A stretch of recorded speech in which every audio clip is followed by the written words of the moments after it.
death.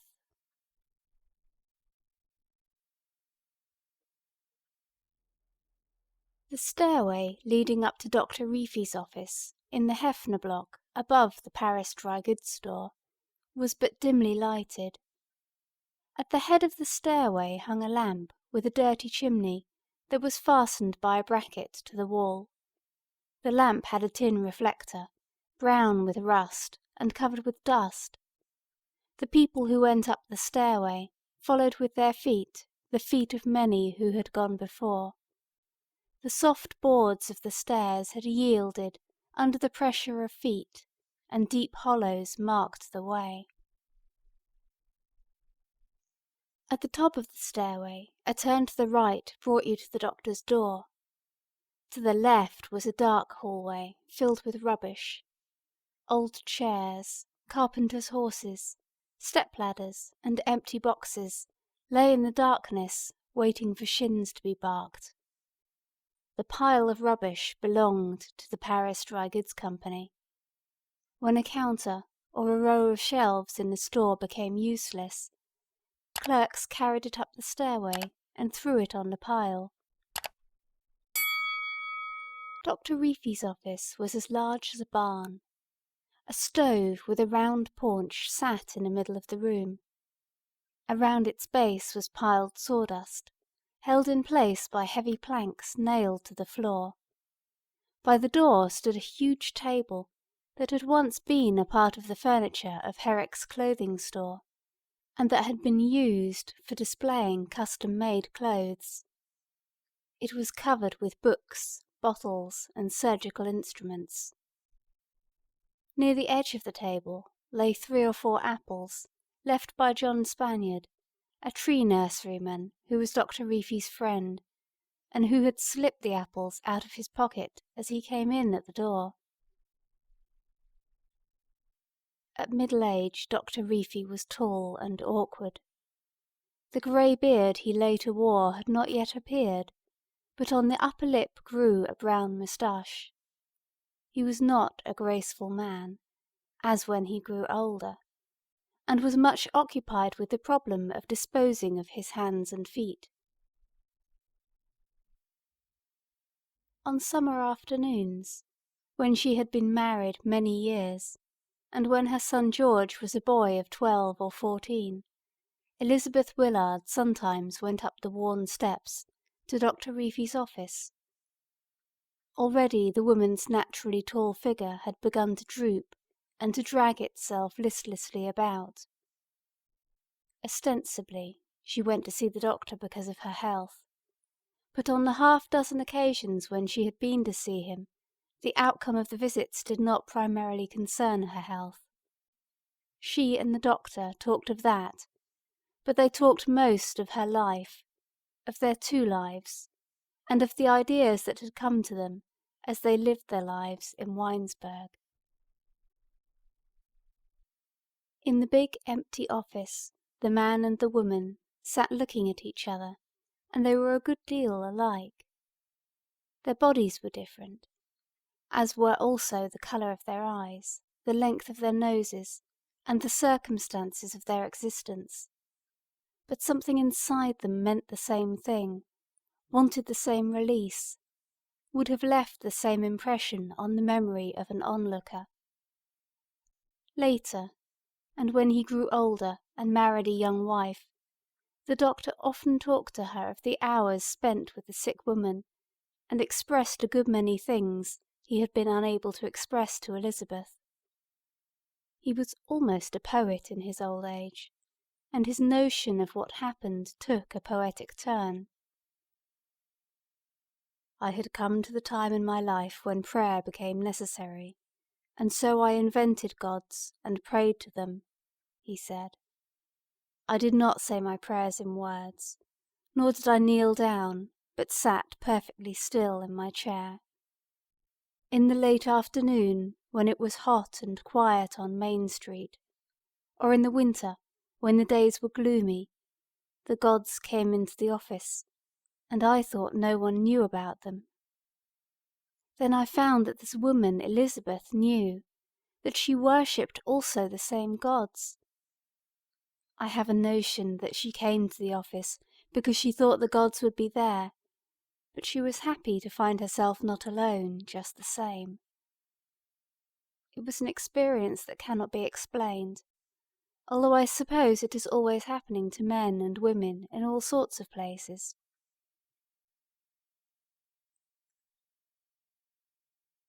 On the summer afternoons, when Elizabeth and the doctor sat in the office and talked of their two lives, they talked of other lives also. Sometimes the doctor made philosophic epigrams, then he chuckled with amusement. Now and then, after a period of silence, a word was said, or a hint given, that strangely illuminated the life of the speaker. A wish became a desire, or a dream half dead flared suddenly into life. For the most part, the words came from the woman, and she said them without looking at the man. Each time she came to see the doctor, the hotel keeper's wife talked a little more freely, and after an hour or two in his presence, went down the stairway into Main Street, feeling renewed and strengthened against the dullness of her days. With something approaching a girlhood swing to her body, she walked along. But when she had got back to her chair by the window of her room, and when darkness had come on, and a girl from the hotel dining room brought her dinner on a tray, she let it grow cold. Her thoughts ran away to her girlhood, with its passionate longing for adventure, and she remembered the arms of men that had held her when adventure was a possible thing for her. Particularly, she remembered one who had for a time been her lover, and who in the moment of his passion had cried out to her more than 100 times, saying the same words madly over and over. "You dear, you dear, you lovely dear!" The words, she thought, expressed something she would have liked to have achieved in life. In her room, in the shabby old hotel, the sick wife of the hotel keeper began to weep, and putting her hands to her face, rocked back and forth. The words of her one friend, Dr. Reefy, rang in her ears. "Love is like a wind stirring the grass beneath trees on a black night," he had said. "You must not try to make love definite. It is the divine accident of life. If you try to be definite and sure about it, and to live beneath the trees where soft night winds blow, the long hot day of disappointment comes swiftly, and the gritty dust from passing wagons gathers upon lips inflamed and made tender by kisses." Elizabeth Willard could not remember her mother, who had died when she was but 5 years old. Her girlhood had been lived in the most haphazard manner imaginable. Her father was a man who had wanted to be let alone, and the affairs of the hotel would not let him alone. He also had lived and died a sick man. Every day he arose with a cheerful face, but by 10 o'clock in the morning all the joy had gone out of his heart. When a guest complained of the fare in the hotel dining room, or one of the girls who made up the beds got married and went away, he stamped on the floor and swore. At night, when he went to bed, he thought of his daughter growing up among the stream of people that drifted in and out of the hotel, and was overcome with sadness. As the girl grew older and began to walk out in the evening with men, he wanted to talk to her, but when he tried was not successful. He always forgot what he wanted to say, and spent the time complaining of his own affairs. In her girlhood and young womanhood, Elizabeth had tried to be a real adventurer in life. At 18, life had so gripped her that she was no longer a virgin, But although she had had half a dozen lovers before she married Tom Willard, she had never entered upon an adventure prompted by desire alone. Like all the women in the world, she wanted a real lover. Always there was something she sought blindly, passionately, some hidden wonder in life. The tall, beautiful girl with the swinging stride, who had walked under the trees with men, was forever putting out her hand into the darkness and trying to get hold of some other hand. In all the babble of words that fell from the lips of the men with whom she had ventured, she was trying to find what would be for her the true word. Elizabeth had married Tom Willard, a clerk in her father's hotel, because he was at hand and wanted to marry at the time when the determination to marry came to her. For a while, like most young girls, she thought marriage would change the face of life. If there was in her mind a doubt of the outcome of the marriage with Tom, she brushed it aside. Her father was ill and near death at the time, and she was perplexed because of the meaningless outcome of an affair in which she had just been involved. Other girls of her age in Winesburg were marrying men she had always known, grocery clerks or young farmers. In the evening they walked in Main Street with their husbands, and when she passed they smiled happily. She began to think that the fact of marriage might be full of some hidden significance. Young wives with whom she talked spoke softly and shyly. "It changes things to have a man of your own," they said. On the evening before her marriage, the perplexed girl had a talk with her father. Later she wondered if the hours alone with the sick man had not led to her decision to marry. The father talked of his life, and advised the daughter to avoid being led into another such muddle. He abused Tom Willard, and that led Elizabeth to come to the clerk's defense. The sick man became excited and tried to get out of bed. When she would not let him walk about, he began to complain. "I've never been let alone," he said. "Although I've worked hard, I've not made the hotel pay. Even now I owe money at the bank. You'll find that out when I'm gone." The voice of the sick man became tense with earnestness. Being unable to arise, he put out his hand and pulled the girl's head down beside his own. "There's a way out," he whispered. "Don't marry Tom Willard or anyone else here in Winesburg. There is $800 in a tin box in my trunk. Take it and go away." Again the sick man's voice became querulous. "You've got to promise," he declared. "If you won't promise not to marry, give me your word that you'll never tell Tom about the money. It is mine, and if I give it to you, I've the right to make that demand. Hide it away. It is to make up to you for my failure as a father. Sometime it may prove to be a door, a great open door to you. Come now, I tell you I'm about to die. Give me your promise."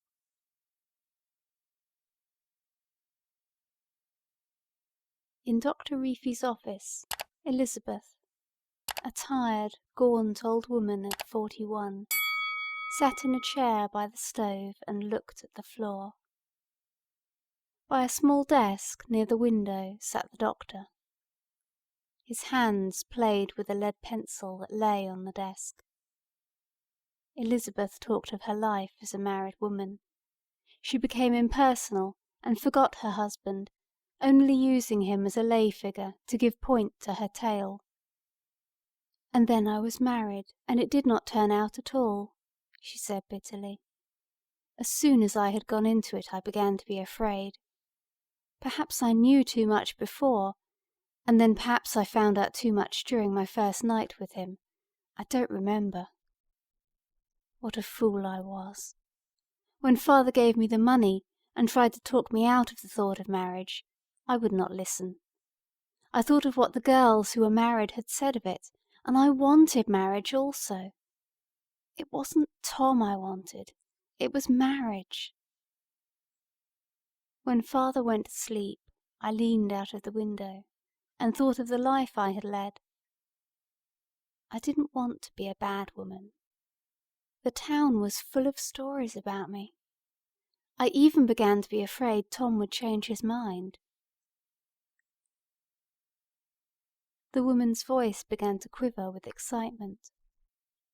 To Dr. Reefy, who without realizing what was happening had begun to love her, there came an odd illusion. He thought that as she talked, the woman's body was changing, that she was becoming younger, straighter, stronger. When he could not shake off the illusion, his mind gave it a professional twist. "It is good for both her body and her mind, this talking," he muttered. The woman began telling of an incident that had happened one afternoon a few months after her marriage. Her voice became steadier. "In the late afternoon I went for a drive alone," she said. "I had a buggy and a little grey pony I kept in Moya's livery. Tom was painting and repapering rooms in the hotel. He wanted money, and I was trying to make up my mind to tell him about the $800 father had given to me. I couldn't decide to do it. I didn't like him well enough. There was always paint on his hands and face during those days, and he smelled of paint. He was trying to fix up the old hotel and make it new and smart." The excited woman sat up very straight in her chair and made a quick girlish movement with her hand as she told of the drive alone on the spring afternoon. "It was cloudy, and a storm threatened," she said. "Black clouds made the green of the trees and the grass stand out so that the colours hurt my eyes. I went out Trunnion Pike a mile or more, and then turned into a side road. The little horse went quickly along uphill and down. I was impatient. Thoughts came and I wanted to get away from my thoughts. I began to beat the horse. The black clouds settled down, and it began to rain. I wanted to go at a terrible speed, to drive on and on forever. I wanted to get out of town, out of my clothes, out of my marriage, out of my body, out of everything. I almost killed the horse making him run, and when he could not run any more, I got out of the buggy and ran afoot into the darkness until I fell and hurt my side. I wanted to run away from everything, but I wanted to run towards something too. Don't you see, dear, how it was?" Elizabeth sprang out of the chair and began to walk about in the office. She walked as Dr. Reefy thought he had never seen anyone walk before. To her whole body there was a swing, a rhythm that intoxicated him. When she came and knelt on the floor beside his chair, he took her into his arms and began to kiss her passionately. "I cried all the way home," she said, as she tried to continue the story of her wild ride, but he did not listen. "You dear, you lovely dear, oh, you lovely dear," he muttered, and thought he held in his arms not the tired-out woman of 41, but a lovely and innocent girl who had been able by some miracle to project herself out of the husk of the body of the tired-out woman. Dr. Reefy did not see the woman he had held in his arms again until after her death. On the summer afternoon in the office, when he was on the point of becoming her lover, a half-grotesque little incident brought his love-making quickly to an end. As the man and woman held each other tightly, heavy feet came tramping up the office stairs. The two sprang to their feet and stood listening, and trembling. The noise on the stairs was made by a clerk from the Paris Dry Goods Company. With a loud bang he threw an empty box on a pile of rubbish in the hallway, and then went heavily down the stairs. Elizabeth followed him almost immediately. The thing that had come to life in her as she talked to her one friend died suddenly. She was hysterical, as was also Dr. Reefy, and did not want to continue the talk. Along the street she went, with the blood still singing in her body, but when she turned out of Main Street and saw ahead the lights of the New Willard House, she began to tremble, and her knees shook so that for a moment she thought she would fall in the street. The sick woman spent the last few months of her life hungering for death. Along the road of death she went, seeking, hungering. She personified the figure of death, and made him now a strong black-haired youth running over hills, now a stern, quiet man, marked and scarred by the business of living. In the darkness of her room she put out her hand, thrusting it from under the covers of her bed, and she thought that death, like a living thing, put out his hand to her. "Be patient, lover," she whispered. "Keep yourself young and beautiful, and be patient."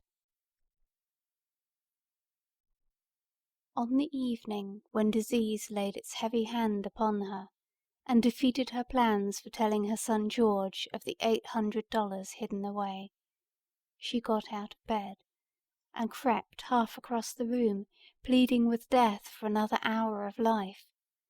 "Wait, dear. The boy, the boy, the boy," she pleaded, as she tried with all of her strength to fight off the arms of the lover she had wanted so earnestly.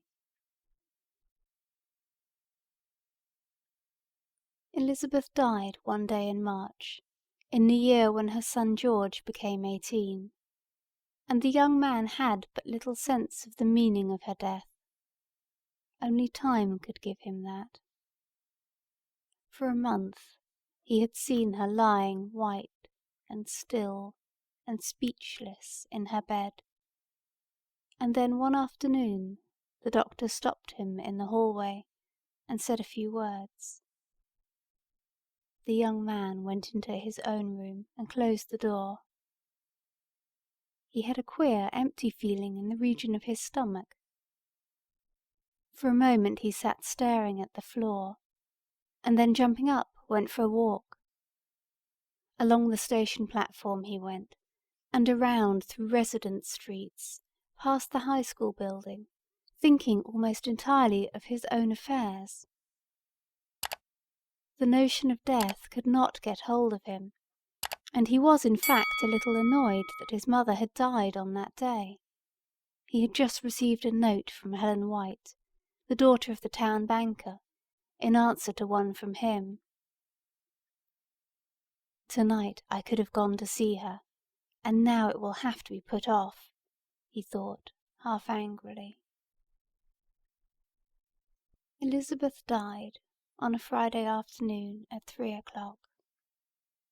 It had been cold and rainy in the morning, but in the afternoon the sun came out. Before she died, she lay paralyzed for 6 days, unable to speak or move, and with only her mind and her eyes alive.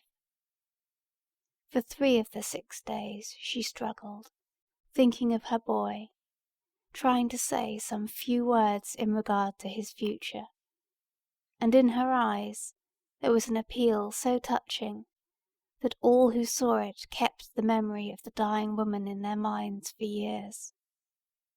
Even Tom Willard, who had always half resented his wife, forgot his resentment, and the tears ran out of his eyes and lodged in his moustache. The moustache had begun to turn grey, and Tom coloured it with dye. There was oil in the preparation he used for the purpose, and the tears, catching in the moustache and being brushed away by his hand, formed a fine mist-like vapour. In his grief, Tom Willard's face looked like the face of a little dog that has been out a long time in bitter weather. George came home along Main Street at dark on the day of his mother's death, and after going to his own room to brush his hair and clothes, went along the hallway and into the room where the body lay. There was a candle on the dressing table by the door, and Dr. Reefy sat in a chair by the bed. The doctor arose and started to go out. He put out his hand as though to greet the younger man, and then awkwardly drew it back again. The air of the room was heavy with the presence of the two self-conscious human beings, and the man hurried away. The dead woman's son sat down in a chair and looked at the floor. He again thought of his own affairs, and definitely decided he would make a change in his life, that he would leave Winesburg. I will go to some city. Perhaps I can get a job on some newspaper, he thought, and then his mind turned to the girl with whom he was to have spent this evening, and again he was half angry at the turn of events that had prevented his going to her. In the dimly lighted room with the dead woman, the young man began to have thoughts. His mind played with thoughts of life, as his mother's mind had played with the thought of death. He closed his eyes, and imagined that the red, young lips of Helen White touched his own lips. His body trembled, and his hands shook. And then something happened. The boy sprang to his feet and stood stiffly. He looked at the figure of the dead woman under the sheets, and shame for his thoughts swept over him so that he began to weep. A new notion came into his mind, and he turned and looked guiltily about, as though afraid he would be observed.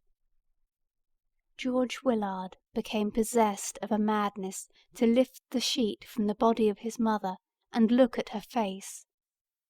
The thought that had come into his mind gripped him terribly. He became convinced that not his mother, but someone else lay in the bed before him. The conviction was so real that it was almost unbearable. The body under the sheets was long, and in death looked young and graceful. To the boy, held by some strange fancy, it was unspeakably lovely.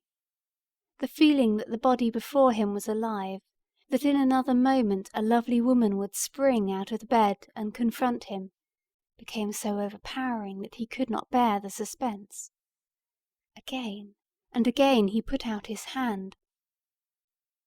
Once he touched and half lifted the white sheet that covered her, but his courage failed, and he, like Dr. Reefy, turned and went out of the room. In the hallway outside the door he stopped and trembled, so that he had to put a hand against the wall to support himself. "That's not my mother.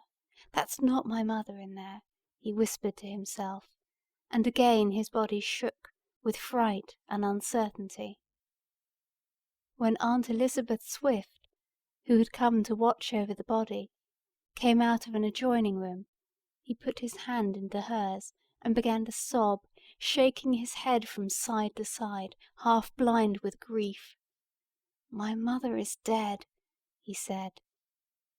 And then, forgetting the woman, he turned and stared at the door through which he had just come. The dear, oh, the lovely dear, the boy, urged by some impulse outside himself, muttered aloud. As for the $800 the dead woman had kept hidden so long, and that was to give George Willard his start in the city, it lay in the tin box behind the plaster, by the foot of his mother's bed. Elizabeth had put it there a week after their marriage, breaking the plaster away with a stick. Then she got one of the workmen her husband was at that time employing about the hotel to mend the wall. "I jammed the corner of the bed against it," she had explained to her husband, unable at the moment to give up her dream of release. The release that, after all, came to her but twice in her life, in the moments when her lovers, Death and Dr. Reefy, held her in their arms.